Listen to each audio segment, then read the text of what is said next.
Okay, magandang araw sa inyo guys. Magandang umaga kung saan naman kayo nanood sa lahat ng mga OFW. So kahapon bago po nagkaroon ng Senate hearing sa QJC patungkol po sa excessive use of power or puwersa ng PNP. So bago po nang nangyaring hearing na yon, yung umaga mayroon pong nangyaring paglusob na naman sa QOGC farm ng sa Tamayong, kung saan talagang kawawa na naman po ang mga kapatiran natin, mga kababayan natin doon sa Tamayong, kung saan pinagkarumal-dumal po ang nangyayari. Nakakaawa, nakakaiyak po na talagang pinagtutukan ng baril at nakita po ng mga bata. Talagang nakakaiyak po talaga mga kababayan, dahil mismong mga bata pa nila ay nasaksihan nila na nakita na tinutukan ng baril yung kanilang ama.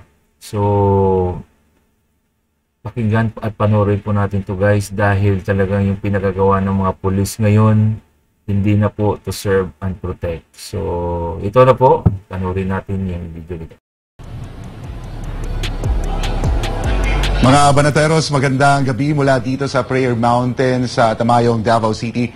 Alam nyo, nagpapatuloy nga ang panghaharas ng Philippine National Police sa the Kingdom of Jesus Christ. Especially na nito ngang madaling araw ng Lunes ay nilusob nila ang isa sa mga KOJC farm sa Purok 2 dito sa Tamayong, Davao City, na nagdulot nga ng matinding takot at trauma sa mga KOJC missionary. Alas 2 ng madaling araw nang naalarma ang SMNI News ng impormasyong hinarang ng mga pulis ang isa sa mga abogado ng The Kingdom of Jesus Christ na papunta sa Glory Mountain sa Tamayong, Davao City. Ayaw siyang papasukin ng PNP checkpoint sa Barangay Kawayan na katabi ng Barangay Tamayong. So yung nagla-live tayo kahapon, yung Sunday ng gabi, mula alas 10 ng gabi hanggang mag-umaga. So, yung panahon na yung mga madaling araw, mga alas 2, doon nababalitaan na natin na pinasok at naka-lockdown na po yung ang daming checkpoint dyan sa Tamayong. So, ito na pala yung nangyari mga kababayan. At doon na time nan si Jason, yung mga madaling araw, nandun pa yan sa harap ng KDC, nakikita pa natin doon. Kaya nakita natin, kaya pala sila biglang nawala, kaya pumunta pa sila doon. Pero nabalitaan na natin doon sa kay Jason na hinarang po yung abogado dahil sa balita na marami na namang mga pulis na nag-checkpoint at maraming trupang ng pulis. Kaya umakyat po yung abogado doon sa Tamayong. So, yun. Kasabay niyan ay namataan ang 3 PNP patrol car sa Purok 3 sa Barangay Tamayong, kung saan naroroon ang Prayer Mountain ng KOJC, isa sa mga 4 na religious compound na iligal na nilusob ng pinagsanib na puwersa ng PNP SAF at CIDG noong June 10, 2024. Mag-alas 5 ng umaga nang makarating ang SMNI News sa Purok 3 sa Tamayong. Pero hinarang din ng matauhan ng Regional Mobile Force Battalion 11. Unsa the instruction day, sir? Nabay sir, nabay operation ongoing na kinisulti ang barangay, sir. Okay man daw, wala man daw yung daw sa taas, wala man daw nagkakaitabo sa taas. Sir, media inyong ginaharangan. Sir, nabay maka-explain sa muang anong dili pasudlo ng media? Ginapasulod ninyo ang private, sir, ang mga private cars. Kani sir, naka-record ni. Sir, atras na mo, sir. Kaya tayo, sir. Tubulas dalan, sir. Dapat sir. So, klaro kayo, kami gina-single out lang mininyo. Kamu, sir, basig makatubag mo.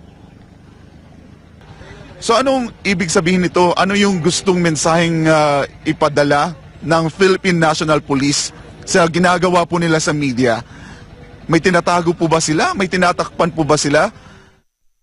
Questionable ang pakay ng PNP checkpoint sa Purok 3 ng nasabing barangay at para bang may itinatago sa media. Yun pala, isa sa mga KOJC farm na ang nilusob ng mga armadong pulis. Maging ang kapitan at kagawad ng barangay ay pinagbawalan ng mga pulis na pumunta sa nasabing lugar para sana'y tingnan ang sitwasyon ng mga residente nila doon. Wala sila mananghid.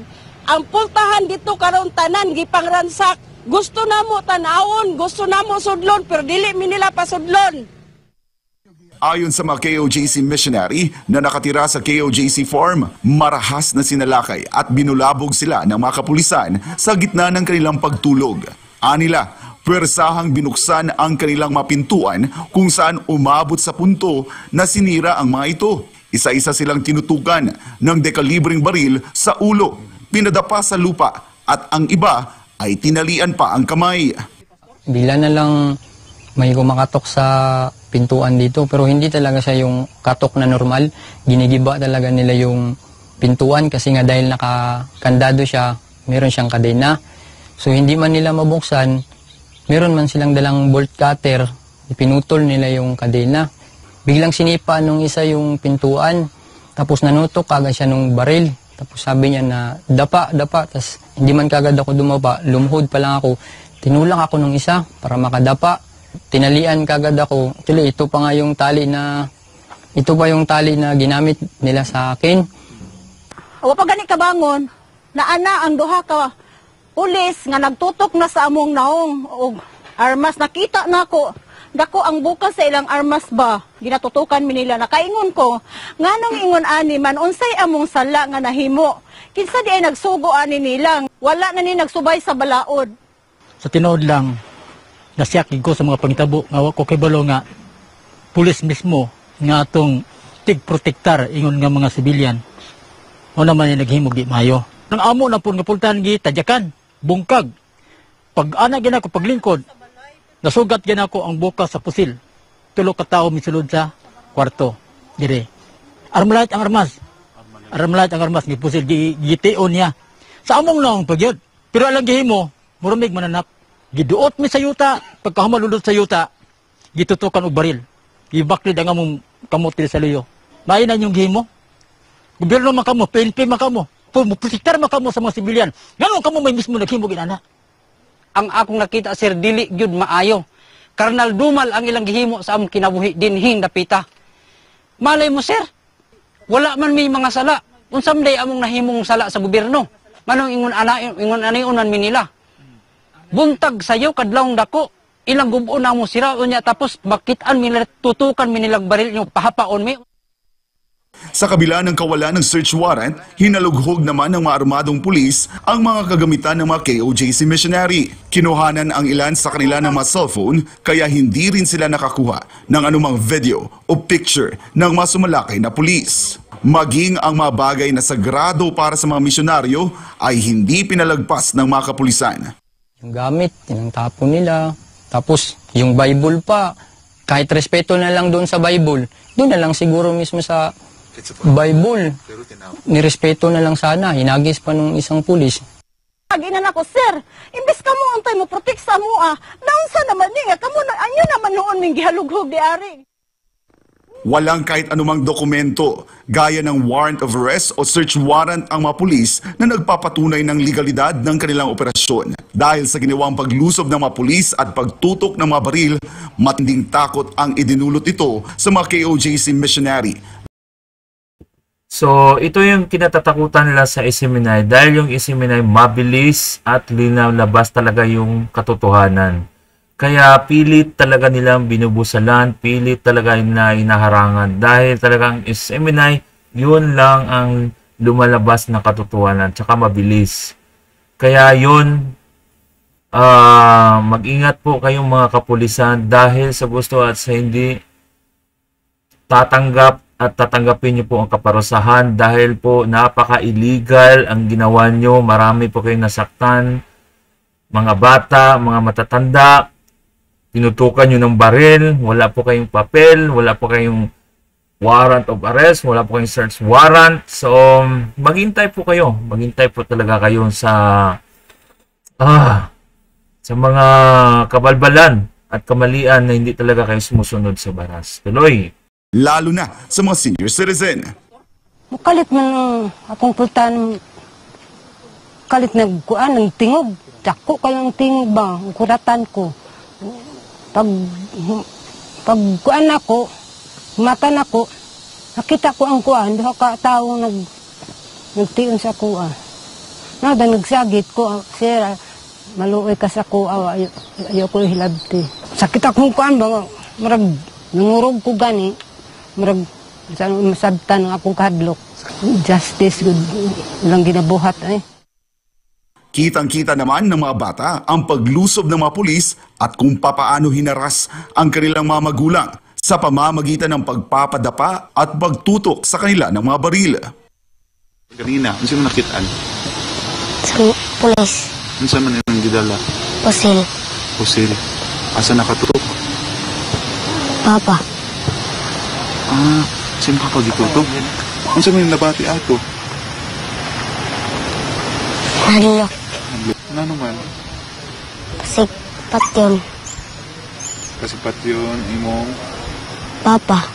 Pag sipa pa lang nila daan sa pertahan, balikwas pero akong anak kong mata. Mata pod siya, gako siya sa kuha. Manyag ako sa kuha siya, pero nahadlok yun siya. Na-feel gan ako nga nahadlok siya. Nahadlok siya, gawa sa turma, o naglagot siya sa gibuhat. Kaya sa iyang pagkabalo nga ang pulis, mo protekta, mo tabang, nya karon na baliktad ang tanan, mo nang kahadlokan, nya mga pila ka oras niya, nakitaan yun niya ang baril, nga gitutok yun mismo sa iyang papa. Bastos, wala yun sila delikadisa, nga psychologically, murag wala sila ka-eskwela og subject nga psychology, nga ma-feel sa bata, ma-trauma. Nakakita ang duha ka bata, nahadlokan yung duha ka bata, nangurog sila, di sila mubuhi. Ano sa imong nakitaan ka ganina? Armas. Nagdala sila armas. Tapos, iunsa man nila ang armas? Ilang gidala si Papa. Unsa man ilang gibuhat kay Papa? Kahit ako mga kababayan nung habang nanonood ako, parang naiiyak talaga at sumasakit ko yung dibdib ko sa nararamdaman natin sa pangyayaring ito. Dahil hindi na po talaga tama yung ginagawa nila. Talagang maling-mali po. Dahil nakakaiyak pa talaga. Dahil yung mga bata, naramdaman nila na talagang hinaharas yung kanilang mga parents at nakikita natin na hindi talaga tama. So, alam natin sa ngayon wala talaga tayong magagawa pero mayroon pa rin Diyos sa langit na kung saan siya na po gaganti para sa atin sa ngayon. Pero darating din ang araw na ang hustisya ay lalabas din. Tuloy. Sino nagibot kay Papa? Sila. Akong ipangita si Papang. Tapos? Na naman sa gawas. Giunsa man siya sa gawas? Giunsa si Papa sa gawas? Idala sa pulis. Idala sa pulis? Giunsa man siya sa pulis? Kitilan o pusil. Sakit yun sa akong dughan, sir. Kaya nga no, gagmay pagod ang bata, makahinumdum sila sa gibuhat. Nakita nila ang pusil. Liman ka ni anak kung anak ma. Kabad ba nila ma? Ngan gingani man ta ma. Wala man tayo gibuhat dautan ma. Ipinagtataka ngayon ng mga KOJC missionary kung bakit ginaganito ang kongregasyon. Gayong si Pastor Apollo C. Kibuloy naman ay mabuting tao at walang kasalanan. Bakit anila ang mga convicted at guilty sa kasong child abuse na sina Franz Castro at Saturo Campo ang hindi nila habulin at panagutin? Mangutan ako, nga nang gibuhat man nila sa Kingdom Nation. Natarong man si Pastor, wala gibuhat si Pastor na dautan. Tarong iyang pagtudlo, wala siya krimen na gibuhat. Gipa-eskwela niya akong manak, gitagaan og may kagmaon. Nganong ka na nasa gobyerno karon ng mga demonyo kaayo mga NPA lovers. Nganong man lang lagi priso. Nganong ka ni diri man jud ilang tirahan. Para sa inyong tanan, nganong giingon ani ninyo pag-ipit ang among mahigugmaong pastor nga wala man yun na gihimo among mahigugmaong pastor bisag gamay. Kanang tanan nga gipanghimo karon din sa social media o kanang mga sala kanang mga hiring-hiring din sa Senate o sa Congress, binutbot man ang tanan. Dili na tinuod. Matatandaan na nitong June 10, 2024, sabay-sabay ding nilusob ng madaling araw ng mga kapulisan ang 4 na religious compound ng KOJC. Nagdulot ito ng trauma at takot sa mga KOJC missionary at nagresulta ng pagkasuwi ng 2 miyembro ng Blaan Tribe sa Kitbog. Yun nga mga partners ang nangyari kaninang madaling araw ngayong Lunes, kung saan marami sa ating mga kapatiran sa KOJC ang nakaramdam ng takot at trauma. Though hindi nakuhanan ng video at ng picture dahil kinuhanan nga sila ng cellphone at ang ilan sa kanila ay hindi na pinapagalaw kasi tinutukan na sila ng baril. And hindi natin ma-discount yung mismong testimonya ng mga bata na sila mismo nakakita kung ano ang ginawa ng mga armadong pulis sa kanilang mga magulang. And naniniwala tayo na yung nakita nga nila ay hindi na yun mawawala. Yun na yung magiging perception nila sa mga kapulisan. At yun ang latest update dito sa Barangay Tamayong, dito sa Davao City. Para sa Diyos at sa Pilipinas kong mahal, balik sa inyo mga kapartners. Maraming salamat Jason Rubrico sa inyong balita. Pero matanong ko lang Jason, kamusta ang mood ng mga nandiyan sa compound, yung mga nagbabantay kaninang hearing? Kasi naisip ko, usually kapag may mga ganyang mga live streaming, talagang nakatutok yung ating mga matatapang na nagbabantay dyan. Alam naman natin na napaagaling ni Ma'am Nori, ni Banatnay at syempre ni Attorney Torion, pati si Brother Carlo. Anong mood habang kasalukuyan tayong nakikipagbakbakan dyan sa Senado? Alam mo, Boss Dada, unahin ko lang dun sa AVP na ipinakita dun sa Senate hearing. Hindi na iwasan ng ilan nating mga kapatiran na mga KOJC missionary dahil yun nga, nakita nila ulit yung nangyari. So, hindi na iwasan na umiyak yung iba, naging emotional.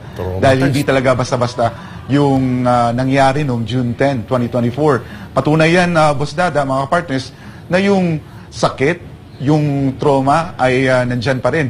Pero alam mo, Boss Dada, mga partners, nakaka-uplift yung nangyaring Senate hearing dahil naipalabas ng KOJC sa pamamagitan ng ating mga KOJC leaders, sa ating Executive Secretary na si Sister Eleonor Cardona at sa ating CEO na si Sister Nelida Lizada at sa ating KOJC Minister na si Brother Carlo Catil at maging sa ating KOJC Legal Counsel na si Attorney Torion na naibahagi natin yung katotohanan. Kasi yun lang naman yung gusto natin yung marinig, yung side ng the Kingdom of Jesus Christ at maipakita natin kung ano talaga ang tunay na nangyari dito nung June 10, 2024 at ngayon naman, ngayong araw na ito, kaninang madaling araw na nilusob yung isa sa mga KOJC farm. At sa ngayon, mga kapartners, alerto pa rin. Hindi pa rin tayo, natutulog ang ating 24/7 na nagbabantay sa ating mga KOJC compound. Pero Jason, question pa. Kasi kanina, parang sinabi ni Senator Bato na kung pwede alisin yung mga pulis sa harap ng KOJC, yung checkpoint. Ngayon ba, ano ng estado ng dyan sa lugar ninyo, yung vicinity ng KOJC Central? Sa ngayon, kapartner, Boss Dada, nandito tayo ngayon sa Prayer Mountain, dito sa Tamayong, Davao City.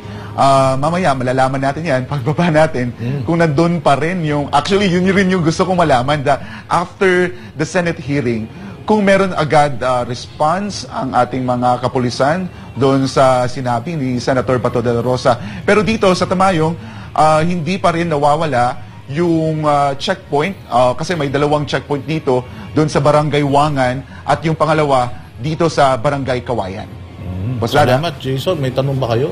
Tanong ko lang, Binanggit ba dyan kung anong purpose nila dyan sa pagharang, dyan sa checkpoint, sa pagsira ng pinto, sa pagtutok ng baril sa mga kabataan dyan or kung sa kanilang mga tatay? Anong purpose? Coach Oli, uunahin ko lang yung checkpoint doon sa Barangay Kawayan. Kasi tinanong natin yung mga kapulisan na napag-alaman natin na yung mga pulis doon ay galing po sa Regional Mobile Force Battalion, Region 11. So tinanong natin sila, sir, ano ang purpose nitong pagtatayo po natin ng checkpoint? Sabi nila, for anti-insurgency daw. Pero nung kausap namin yung kagawad dito, isa sa mga kagawad for peace and order, itong Tamayong naman is insurgency free. Wala namang mga CPP, NP, NDF dito. Tapos tinanong natin kung anti-insurgency ang purpose ng checkpoint niyo, bakit, kasi nakakapagtaka mga partners, bakit may poster, wanted poster, si Pastor Apollo C. Quiboloy at ang kanyang mga kapwa-akusado. Nung tinanong natin yan, sabi niya, tanungin daw natin sa captain sa kanilang team leader. Wala naman yung team leader nila doon. So yun ang nakakapagtataka. Kasi si Pastor hindi naman convicted. Hindi rin CPP, NP, NDF. Si Pastor, alam natin na si Pastor, yung heart niya against this CPP, NP, against this insurgency, against terrorism. So nakakapagtataka, bakit may poster doon si Pastor? At ngayon, yung umakyat nga tayo mga kapartners, kasi nagulat tayo, bigla-biglaan, may nagkaroon ng checkpoint doon sa Purok 3. Ang Purok 3, dito makikita yung dito napaparoon yung Prayer Mountain. So nagtataka tayo, bakit may checkpoint doon? Tinanong natin sila, sabi daw nila, nung nakausap natin ng mga police, still from Regional Mobile Force Battalion, Region 11, sabi nila, may nangyayari daw operation. Hindi daw kami pwede umakyat kasi delikado daw. So, nagtataka ako, media kami. Pero yung mga private na mga sasakyan, pinapapasok. Labas-pasok yung mga private cars. So, ngayon, nasa isip ko, ay, sinisingle out kami. Sinisingle out yung SMNI. Dahil, connected yan sa the Kingdom of Jesus Christ. At doon na lang natin nalaman, mga kapartners, na yung isang farm ng KOJC, nilusob na pala ng mga kasamahan nila. So yun yung purpose ng if I can conclude yung checkpoint nila, ang purpose talaga nun ay para harangan yung mga taga Kingdom of Jesus Christ at ang taga SMNI para hindi makapasok doon sa KOJC farm at makakuha ng footages para kunan yung karumal-dumal na ginawa nila sa ating mga kababayan na sinabi nga nila, sila ay tinutukan ng baril, pinadapa at nakita ng kanilang manak.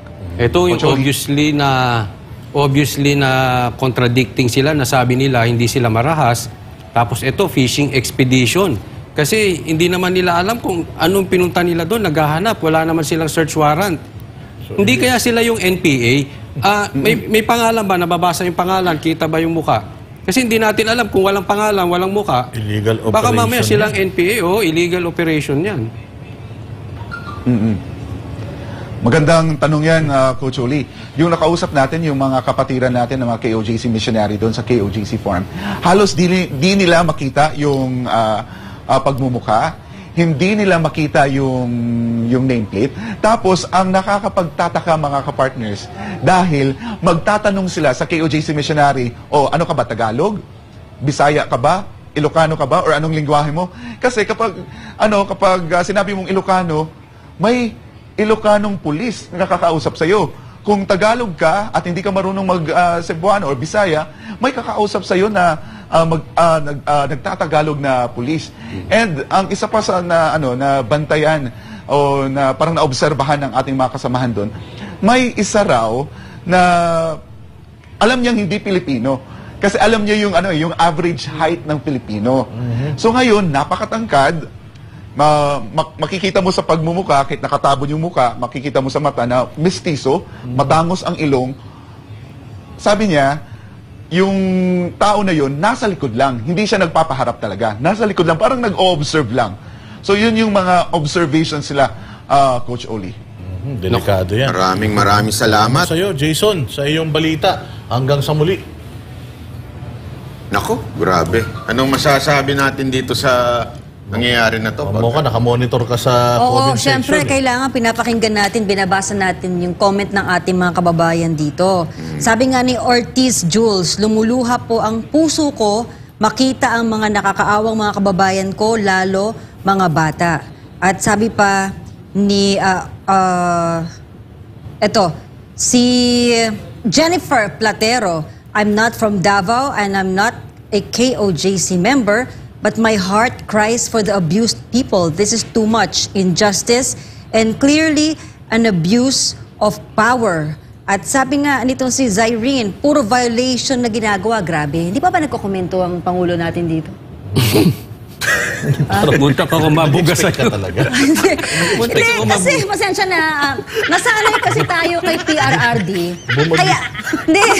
Kaya nga tinawag siyang tatay ng bayan. Kasi ultimong mga problema ng barangay, papansinin niya kapag may ginawang, alam mo yun, na maliit lang na pang-aabuso doon ng kapitan. Ito kapulisan na to tahimik pa rin. Wala, naiba na mundo ngayon. Masyado naman mataas yung standards mo, madam. Galing tayo kay Tatay Digong Di wala. May Pangulo pa ba tayo? Nalunod na nga yung mga tao sa bahay. Wala pa nga statement tungkol dyan. Ito pa kaya. So, ganun na lang. Tanggapin na lang natin. Wala, ganun Kaya nga talagang salamat tayo dahil... Ay, dapat pumunta tayo sa isa sa mga party doon, mag-gate crash tayo sa Malacanang. Tapos cheers, tapos bulungan natin.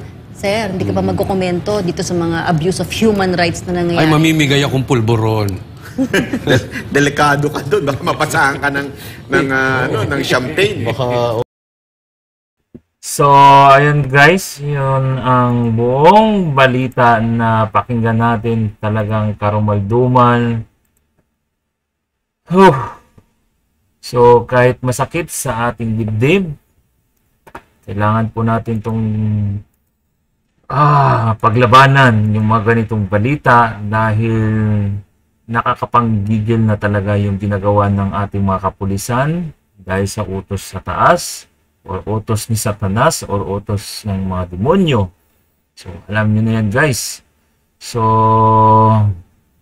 wala na akong masasabi. So, salamat na lang sa inyong panonood. Huwag kalimutan i-subscribe, like at i-share ang video nito. Magandang araw sa inyong lahat and God bless.